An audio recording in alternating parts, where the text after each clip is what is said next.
Prostate cancer যদি কারো ধরা পড়ে তার ট্রিটমেন্টটা আলাদা। আমরা দেখি যে প্রস্টেট ক্যান্সার নিয়ে পেশেন্ট এসছেন, আমরা সেটাকে দেখার বা আমরা কিছু আরো ইনভেস্টিগেশন করি।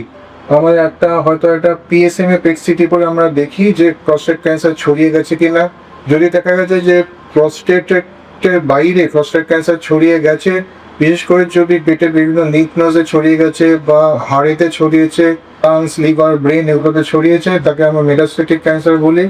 তার চিকিৎসা কোনো কিউরেটিভ চিকিৎসা আমরা জেনারেলি দিতে পারি না, তার জন্য আমাদের হরমোনাল ট্রিটমেন্ট চালাতে হয়। অ্যান্ড্রোজেন ডিপ্রিভেশন থেরাপি হলে আমাদের হরমোনাল থেরাপি দিতে হয়। যাদের দেখা যায় কি প্রস্টেটের মধ্যেই ক্যান্সারটা কনফাইন্ড আছে, যারা কম বয়স্ক মানুষ, যারা দেখা যায় যে 10 বছরের বেশি যাদের বেঁচে থাকার সম্ভাবনা আছে, PSA খুব বেশি নয়, তাদের আমরা অপারেশন বা রেডিয়েশনের সাহায্যে প্রস্টেট ক্যান্সার নির্মূল করার চেষ্টা করি।